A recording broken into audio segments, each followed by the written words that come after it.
الحمد لله وكفى وسلام على عباده الذين اصطفى أما بعد فقد قال رسول الله صلى الله عليه وسلم ما نقصت صدقة من مال أو كما قال عليه الصلاة والسلام۔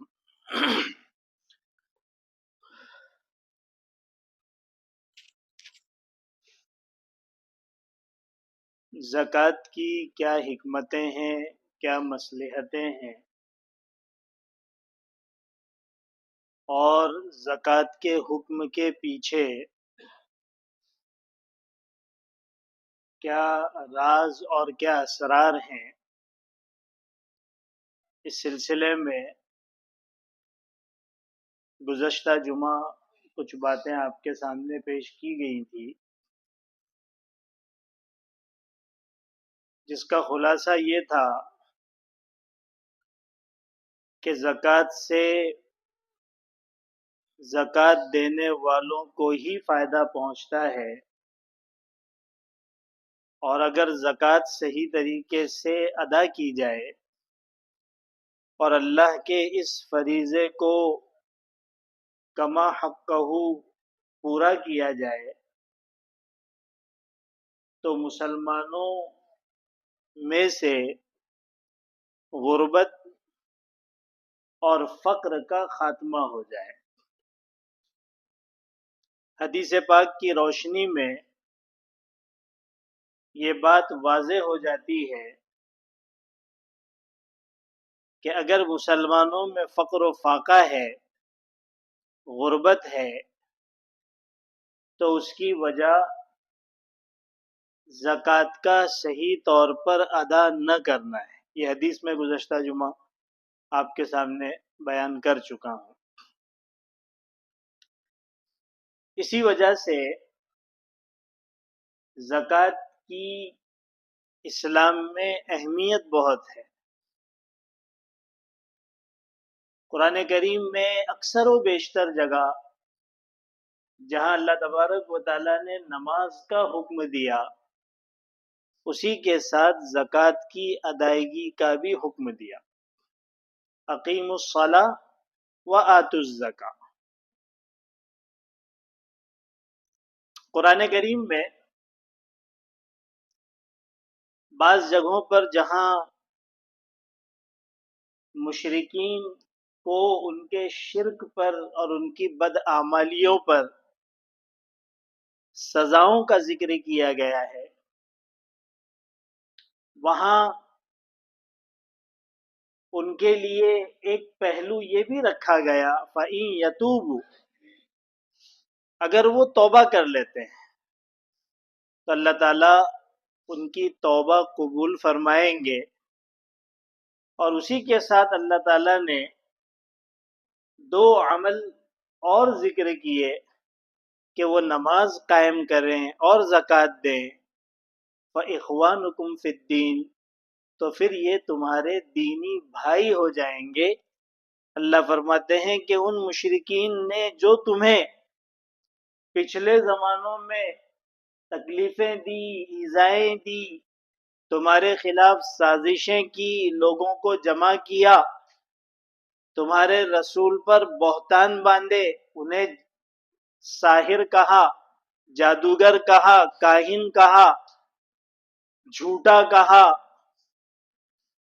وہ ساری چیزوں کو تم بھلا دو، کیونکہ انہوں نے توبہ کر لی، کفر سے توبہ کر لی، شرک سے توبہ کر لی، یہ ایمان میں داخل ہو گئے اور انہوں نے نماز ادا کرنا شروع کر دیا اور زکوٰۃ دینا شروع کر دیا۔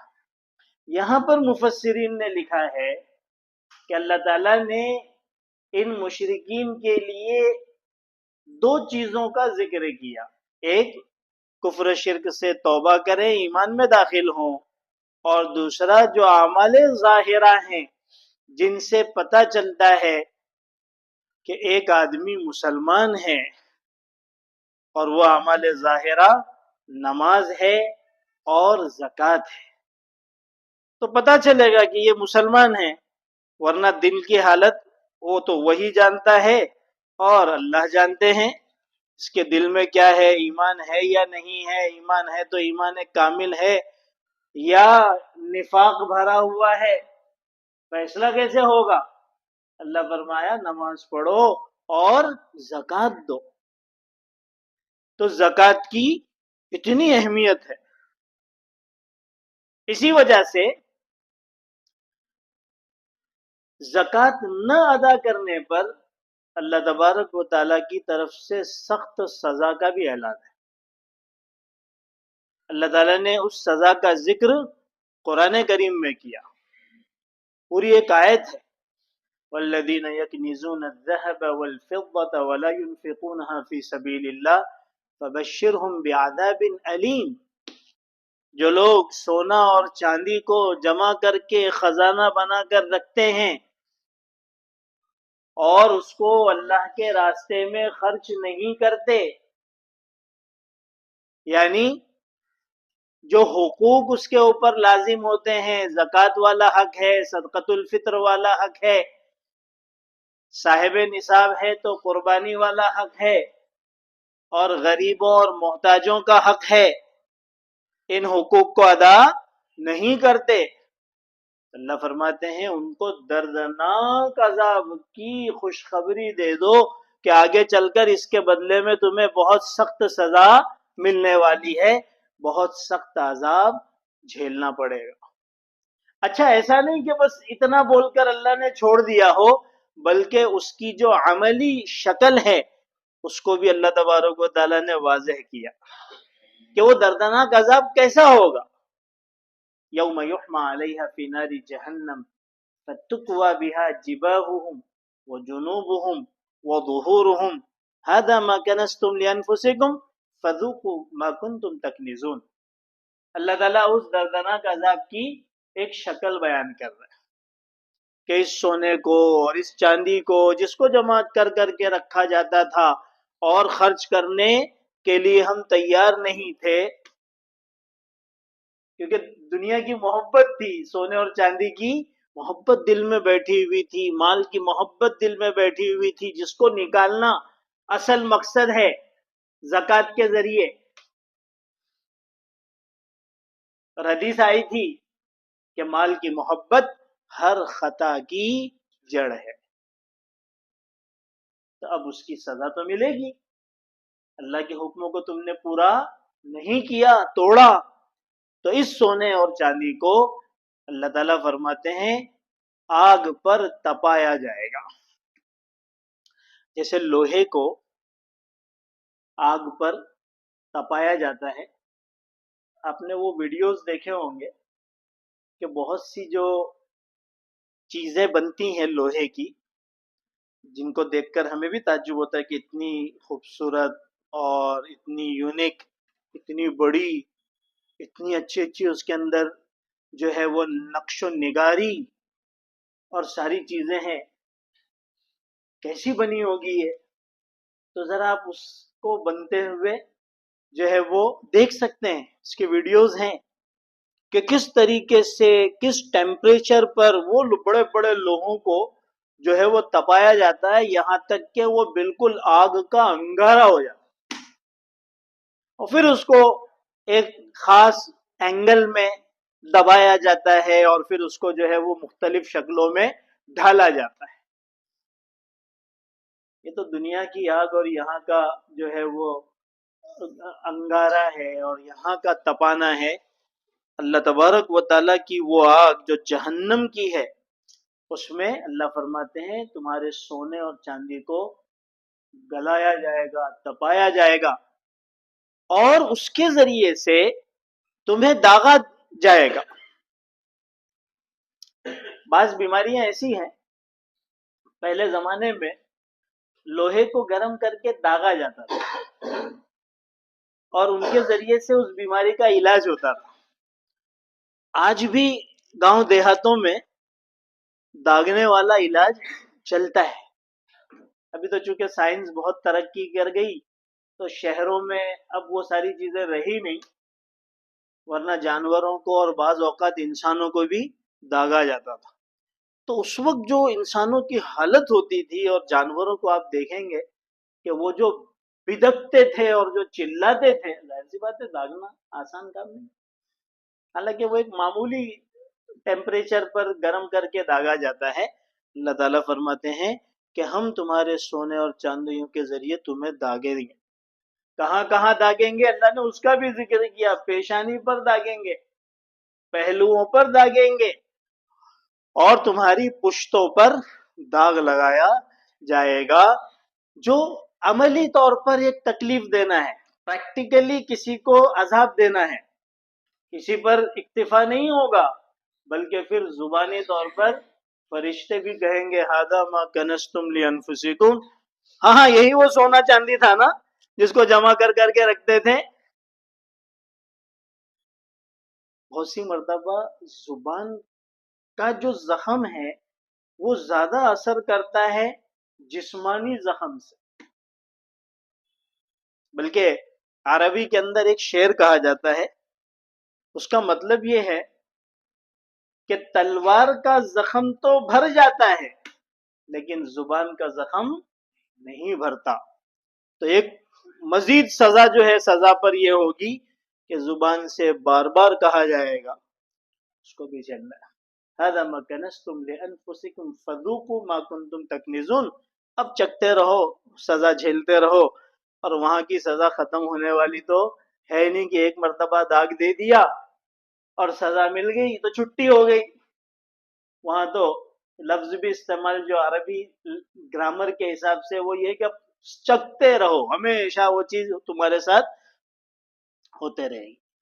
تھوڑی سی سونے اور چاندی اور دولت کی محبت کی وجہ سے آدمی دنیا کے اندر اس فریضے کی ادائیگی میں کوتاہی کرتا ہے، اور اس کے اوپر اتنی سخت اس کو سزا ملے گی۔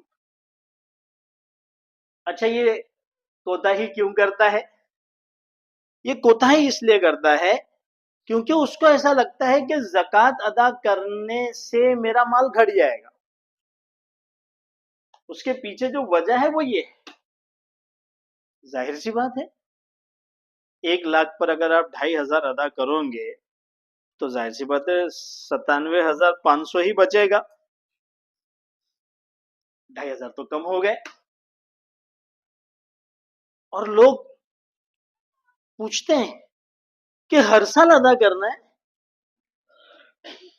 یا لائف ٹائم ایک مرتبہ ادا کرنے سے انسان بری ہو جائے گا؟ تو مسئلہ بھی ہے کہ ہر سال ادا کرنا ہے، تو کیلکولیشن کرو تو 40 سال میں مال صاف ہے، 40 سال میں۔ تو دنیا چونکہ مادیت پسند ہے، گنتی کی دنیا ہے، کیلکولیشن کی دنیا ہے، آدمی ہمیشہ کیلکولیٹر میں ہے، کیا جمع ہے، کیا جمع ہو رہا ہے، کیا جمع ہونے والا ہے پلاننگ کے حساب سے، اور کیا خرچ ہو رہا ہے، اس کا ذہن اسی میں لگا رہتا ہے،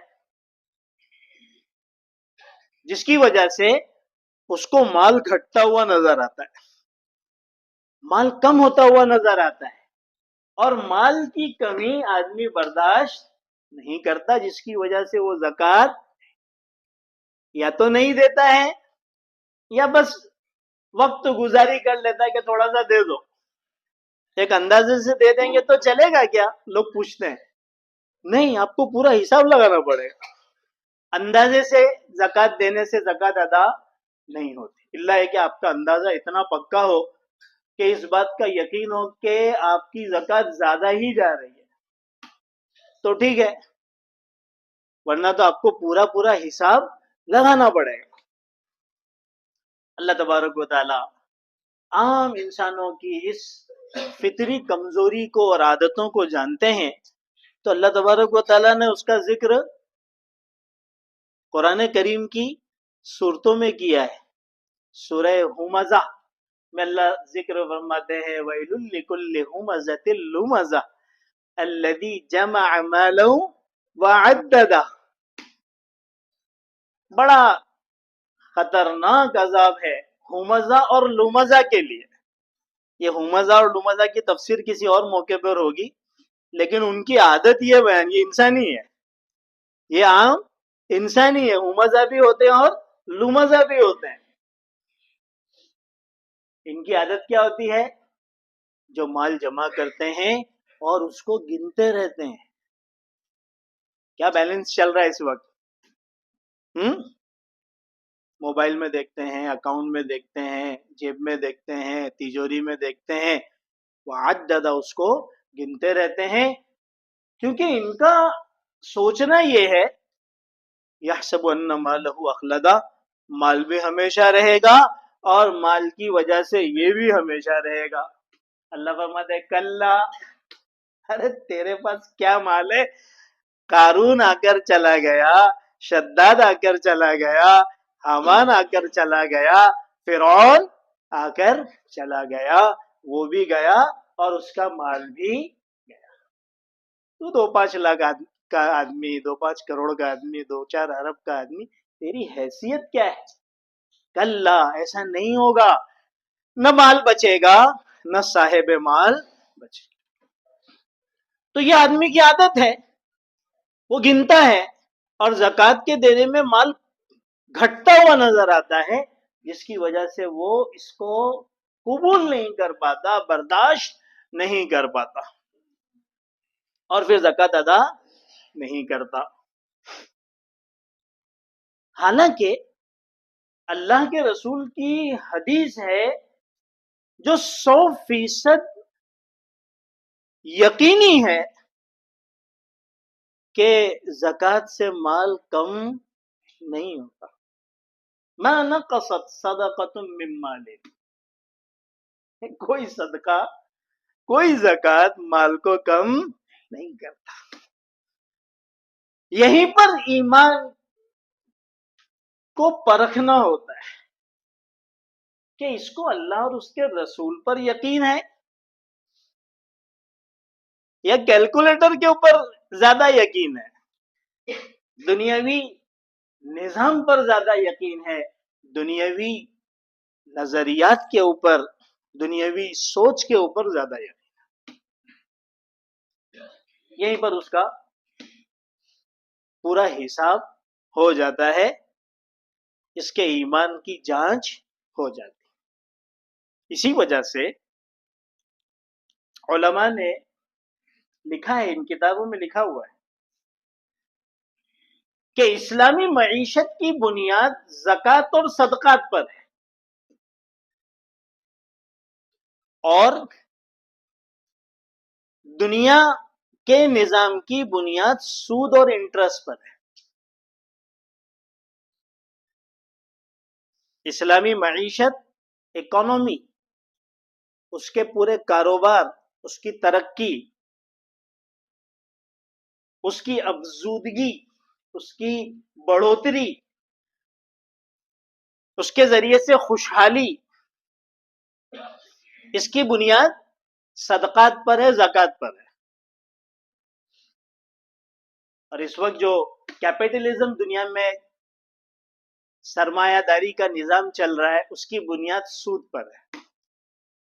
بات سمجھ میں بھی آتی ہے. سود میں مال بڑھتا ہوا نظر آتا ہے اور زکوٰۃ میں مال گھٹتا ہوا نظر آتا ہے. صدقے میں مال گھٹتا ہوا نظر آتا ہے، اس کے بدلے میں ہم کو کچھ نہیں مل رہا ہے. ارے بھائی، آپ زکوٰۃ دے رہے تو اس کے بدلے میں آپ کو کچھ مل رہا ہے، آپ صدقات دے رہے ہیں، اس کے بدلے میں آپ کو کچھ مل رہا ہے. ریٹرن کچھ بھی نہیں ہے. دنیا تو ریٹرن دیکھتی ہے، تو دنیا نے بنیاد رکھی انٹرسٹ پر، سود پر. اتنا لگا اتنا ریٹرن ملے گا. مال بڑھ گیا، مال کیا ہو گیا؟ بڑھ گیا. اسلامک اکانومی کو سمجھیے. اللہ فرماتے ہیں جو تمہیں اپنی نظر سے دکھ رہا ہے مال بڑھتا ہوا اور زکوٰۃ اور صدقات میں مال گھٹتا ہوا، یہ حقیقت نہیں ہے، یہ تمہاری نظر کا دھوکہ ہے. کہاں فرماتے ہیں؟ اللہ فرماتے ہیں یمحق اللہ الربا ویربی الصدقات. سود سے مال گھٹتا ہے اور صدقے سے مال بڑھتا ہے. یہی تو فرق ہے ایک مومن میں اور ایک غیر مومن میں. اس کے علاوہ کچھ بھی فرق نہیں ہے. اس کو بھی وہی آنکھ ناک کان دل گردہ پھیپڑا سب اس کے اندر بھی وہی ہے, وہی چہرہ, وہی شکل, وہی سب کچھ. کھاتا بھی وہ منہ سے ہی ہے اور خروج بھی ایک ہی جگہ سے سب کا ہوتا ہے. فرق اس کے عقیدے اور نظریے میں ہے. فرق اس کے عقیدے اور نظریے میں. اللہ فرماتے ہیں زکوٰۃ سے مال بڑھتا ہے اور اللہ فرماتے ہیں کہ میں بڑھاتا ہوں. اور انٹرسٹ سے مال گھٹتا ہے. یعنی جو چیز نظر آ رہی ہے وہ دھوکہ ہے اور جو حقیقت ہے وہ کچھ اور ہے. چنانچہ آپ دنیا کی پوری ہسٹری اٹھا کر دیکھ لیجیے. 1450 سالہ نظام اسلامی اٹھا کر دیکھ لیجیے اور اس کے مقابلے میں دنیا کی دوسری جو قومیں آئی اور الگ الگ نظام لے کر آئی. اس وقت کیپٹلزم چل رہا ہے, اس نظام میں سود کی سب سے زیادہ اہمیت ہے. انٹرسٹ کے اوپر ہی اس کی بیس اور بنیاد ہے. آپ دیکھ لیجیے جب اسلامی نظام تھا, صدقات اور زکوٰۃ والا نظام تھا, تو ہر طرف خوشحالی تھی.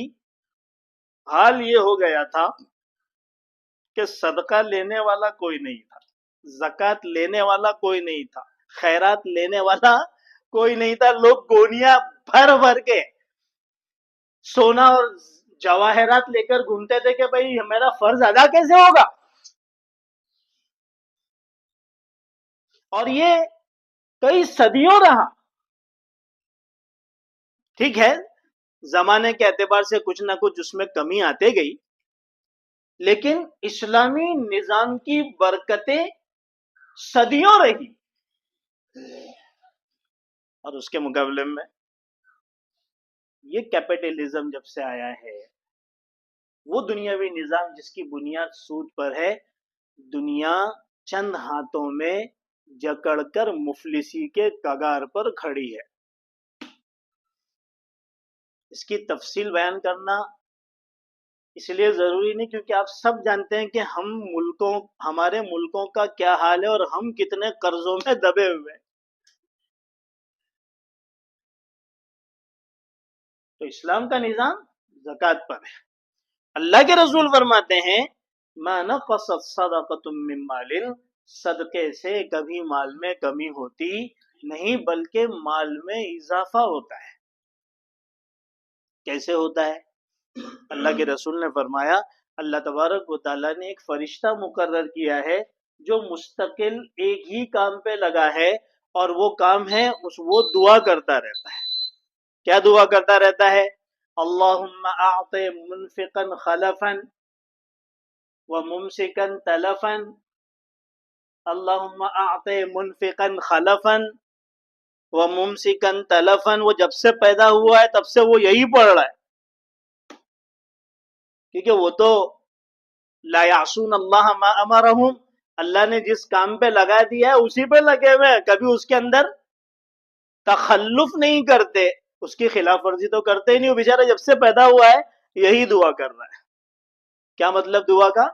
دعا کا مطلب یہ ہے اے اللہ جو خرچ کرنے والے ہیں اللہ کی راہوں میں, اس کے فرض کو ادا کرنے کے لیے زکوٰۃ دینے والے ہیں, صدقات دینے والے ہیں, غریبوں پر خرچ کرنے والے ہیں, اپنے بال بچوں پر خرچ کرنے والے ہیں, ضرورت مندوں کی ضرورتیں پوری کرنے والے ہیں, خرچ کی جتنی جائز شکل ہے چاہے اپنی ذات ہی پر کیوں نہ ہو,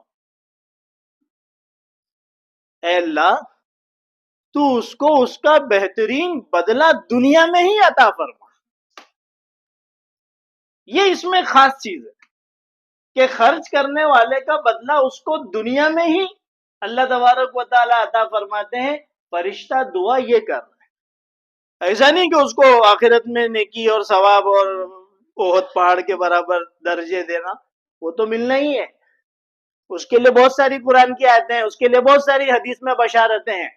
یہ جو دعا ہے علماء فرماتے ہیں یہ دنیا کے اندر بہترین بدلے کی دعا ہے، اور جو روک کے رکھنے والا ہے، کھینچ کر چلنے والا ہے، دبا کر رکھنے والا ہے، خرچہ نہیں کرتا، اللہ فرماتے ہیں وہ فرشتہ دعا کرتا ہے کہ اللہ اس کے مال کو تباہ اور برباد کرتا، اس کے مال کو تباہ کر دے، اس کے مال کو برباد کر دے، اس کو نقصان کا شکار کر دے.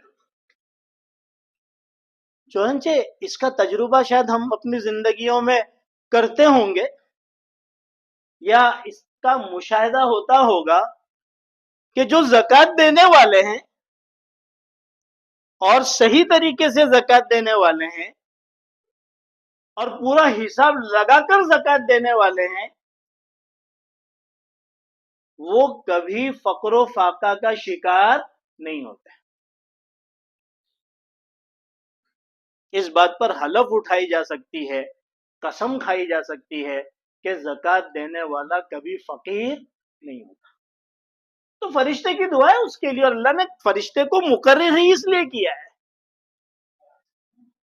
ہاں، جو صاحب مال تھے، بہت بڑے بڑے مال والے تھے، لیکن فرائض کی ادائیگی نہیں کرتے تھے، زکوٰۃ ادا نہیں کرتے تھے، صدقات کی طرف ذہن نہیں تھا، بخل تھا، شح تھا، دنیا کی محبت تھی، اپنے آپ پر بھی خرچ کرنا ان کے لیے مشکل تھا. اللہ تعالیٰ نے ایسے ایسے مصائب میں، ایسی ایسی بیماریوں میں، ایسے ایسے حالات میں، ایسے ایسے مقدمات میں، اولاد کی نافرمانیوں میں ایسا انہیں مبتلا کیا کہ ان کے آنکھوں کے سامنے ان کی زندگیوں میں مال تباہ ہو گیا. فرشتہ دعا ہی کر رہا ہے، نہیں خرچہ کروں گے اللہ اس کے مال کو برباد کر. تو ہمارا تو پورا نظام ہی ہے اللہ کے راہ میں خرچ کرنے پر. اس سے مال کم ہوتا نہیں، اس سے مال بڑھتا ہے، اللہ برکتیں دیتے ہیں. اور وہ جو تھوڑا سا کم ہوا ہے، اس کمی کی وجہ سے اللہ باقی مال میں اس کی دو طرح سے جو ہے وہ اضافہ فرماتے ہیں. یا تو مال ہی کو بڑھا دیتے ہیں، یا پھر بڑے بڑے کام معمولی معمولی قیمتوں میں ہو جاتے ہیں، تھوڑے سے پیسے میں ہو جاتے ہیں. برکت کی دونوں تفسیر ہے، یا تو مال ہی بڑھا دے، لاکھ کا 2 لاکھ 10 لاکھ 50 لاکھ کر دے، یا کم مال میں زیادہ کام آپ کا کر دے کہ جہاں پر 10 لاکھ لگنے والے تھے وہاں پہ اللہ نے 1.5-2 لاکھ میں کام کرا دیا. اصل برکت کی تفسیر تو یہی ہے. اور آپ کو تعجب ہوگا، یہ برکت کا تصور صرف اسلام میں ہے. یہ جو برکت کا خیال ہے کہ کیا چیز ہوتی ہے برکت، یہ صرف اسلام میں ہی ہے. دوسرے کسی مذہب میں نہ برکت کا تصور ہے، نہ برکت کے لیے کوئی لفظ ہے. برکت کے لیے کوئی لفظ بھی ان کے پاس نہیں ہے، کیونکہ ان کے یہاں پر وہ تصور ہی نہیں ہے کہ برکت کیا چیز ہوتی ہے. وہاں تو صرف 1 کا 2 اور 2 کا 4 والا حساب ہے. اسی کو وہ کامیابی، اسی کو وہ ترقی سمجھتے. تو اللہ تبارک و تعالیٰ نے ہمیں زکوٰۃ کا حکم دیا تاکہ ہمارے مال کی بھی حفاظت ہو، دنیا کی محبت بھی اعتدال میں رہے. ختم تو ہوگی نہیں، فطرت میں ہے، اعتدال میں رہنا ہی اصل ہے. اور جو دوسروں کا حق ہے وہ بھی پورا ہو، غریبوں کے اندر سے فقر و غربت ختم ہو، وہ بھی ایک اچھی زندگی گزار سکیں، جو مالدار مسلمانوں کی ذمہ داری ہے. اتنی اہم عبادت اور اتنا اہم یہ فریضہ ہے، اسی وجہ سے اسلام میں زکوٰۃ کے اوپر بہت سخت احکام نازل ہوئے. ابتدا میں تو صرف زکوٰۃ کی فرضیت کا حکم آیا تھا، تفصیلات نہیں آئی تھی. حضور اکرم صلی اللہ علیہ وسلم جب مدینہ تشریف لے گئے، اس سلسلے میں تفصیل سے بیان کر چکا کہ حکم کب آیا، لیکن یہ تفصیل جو زکوٰۃ کی آئی کہ کس مال پر زکوٰۃ آئے گی، کس شخص پر آئے گی، کن کو دینا ہے، جانوروں کی کیا زکوٰۃ ہے، مال تجارت کا صاحب نصاب کیا ہے، سونے چاندی کا کیا نصاب ہے، یہ تفصیلی احکام مدینہ منورہ جانے کے بعد حضور اکرم صلی اللہ علیہ وسلم پر اترے، اور حضور اکرم صلی اللہ علیہ وسلم نے باقاعدہ اس کو لکھوایا. وہ لکھا ہوا آج بھی موجود ہے. اس زمانے میں جانور ایک خاص جو ہے وہ مال ہوا کرتا تھا، تو ان جانوروں پر بھی زکوٰۃ ہے، لیکن اس کی شرائط ہے. آج عام طور پر یہاں پر چونکہ جانوروں کے پالنے کا جو ہے وہ مزاج نہیں ہے، ان کے بزنس کا مزاج نہیں ہے، اس وجہ سے وہ احکام بیان نہیں کیے جاتے، ورنہ اس کے مستقل مسائل ہے. بکری کتنے ہوں گی تو زکوٰۃ آئے گی اور کون سی بکری دی جائے گی، اونٹ کتنے عمر کے ہونا چاہیے اور کتنے ہونا چاہیے تو اس پہ کون سا اونٹ آئے گا وغیرہ وغیرہ. تو بڑی خوش دلی کے ساتھ ان لوگوں کو جن پر زکوٰۃ فرض ہے، زکوٰۃ کے اس فریضے کو ادا کرنا چاہیے، لیکن پھر اس کے مسائل کا معلوم ہونا بہت ضروری ہے. میں ہمیشہ ایک بات عرض کرتا ہوں کہ دیکھیے، مسائل جو ہیں، احکام جو ہیں، وہ اصل دین کی بنیاد ہے. وہ اصل کیا ہے؟ دین کی. اگر مسائل ہی پتہ نہیں ہوں گے اور مسائل کے مطابق ہمارا عمل نہیں ہوگا تو عمل کی شکل تو شاید سامنے رہے گی، لیکن عمل کی حقیقت اور اس کی جو اصل بنیاد ہے وہی نہیں رہے گی. اس لیے مسائل کا علم جاننا، معلوم کرنا فرض ہے. مسائل کا علم معلوم کرنا فرض ہے. کتنے مسائل کا علم معلوم کرنا؟ جو مسئلہ آپ کو پیش آیا اس کو اس کے جاننے والوں سے معلوم کریں. آپ جیسے لوگوں پر ہر وقت ہر مسئلے کا ہر باریکی کا جاننا ضروری نہیں ہے. ہاں، البتہ کچھ ایسے لوگ ہر علاقے میں ہونا ضروری ہے جو مسائل کو ان کے دلائل اور ان کی باریکیوں کے ساتھ جاننے والے ہوں. اگر کسی علاقے میں کوئی ایک بھی ایسا آدمی نہیں ہے تو سب کے سب گنہگار ہیں، کیونکہ وہ اللہ کے اس فرض کو چھوڑنے والے ہیں. تو زکوٰۃ میں بھی بہت سے مسائل ہیں جن کا جاننا ضروری ہے. اس میں سب سے پہلا مسئلہ یہ ہے کہ زکوٰۃ کس پر فرض ہوتی ہے. دوسرا مسئلہ یہ ہے زکوٰۃ کن چیزوں پر فرض ہوتی ہے. اور تیسرا مسئلہ یہ ہے کہ زکوٰۃ کن کو دی جاتی ہے. تین ہی چیزیں ہیں، کن پر فرض ہوتی ہے، کن مالوں پر فرض ہوتی ہے، اور وہ زکوٰۃ دینا کن کو ہے. تو سب سے پہلی جو چیز ہے، زکوٰۃ کن پر فرض ہوتی ہے، تو زکوٰۃ اس مسلمان مرد یا عورت پر فرض ہوتی ہے جو بالغ ہو، مجنون اور پاگل نہ ہو، عقل والے ہوں، اور صاحب نصاب ہوں. کیا ہوں؟ صاحب نصاب ہو، یعنی مال کی وہ خاص مقدار ان کے پاس پائی جائے جس پر شریعت ان کو مالدار قرار دیتی ہے کہ یہ صاحب مال ہیں. اور اگر وہ مقدار کسی کے پاس نہیں ہے تو پھر ان کو مالدار قرار نہیں دیتی، بلکہ ان کو مسکین اور فقیر قرار دیتی ہے، جس کو ہم اپنی زبان میں مستحق کہتے ہیں کہ بھائی ان کو زکوٰۃ دو. تو صاحب نصاب ہونا ضروری ہے، اور اس نصاب کے اوپر سال کا گزرنا بھی زکوٰۃ میں ضروری ہے. تو سب سے پہلے عاقل ہو، مجنون اور پاگل اگر کوئی ہے، بھلے اس کے پاس مال بہت ہے، اس کا اپنا مال ہے، اس پر زکوٰۃ آتی نہیں ہے. بالغ ہو، نابالغ کے مال میں زکوٰۃ نہیں ہے، چاہے اس کے پاس کتنا ہی مال کیوں نہ ہو. کبھی ایسی شکل ہوتی ہے، باپ بہت مالدار تھا، بینک بیلنس بھی تھا، سونا چاندی بھی تھا، پراپرٹی بھی تھی، سب کچھ تھا، باپ کا انتقال ہو گیا، بچے چھوٹے چھوٹے ہیں، اب وراثت کے اندر تو سب کے حق میں اچھا خاصا مال آ گیا، لاکھوں کروڑوں آ گئے، کیش بھی آیا، سونا بھی آیا، سب کچھ آیا، کیونکہ وراثت تو ہر مال میں جاری ہوتی ہے۔ تو ایسی شکل میں ان بچوں کے حق میں بھی اچھا خاصا مال آیا ہے، لیکن ان مالوں پر زکوٰۃ نہیں ہوگی۔ امام ابو حنیفہ رحمۃ اللہ علیہ کے نزدیک بالغ ہونا شرط ہے۔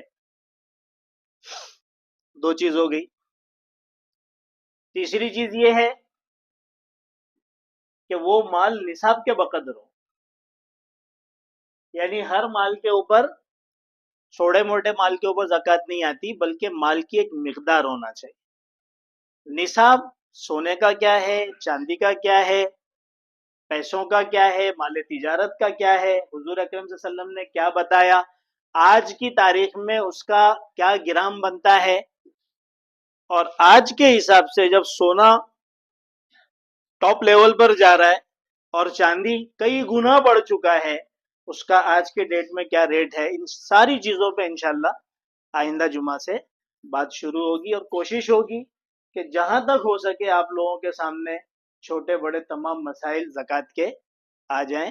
اللہ تعالیٰ قبول فرمائے۔ وآخر دعوانا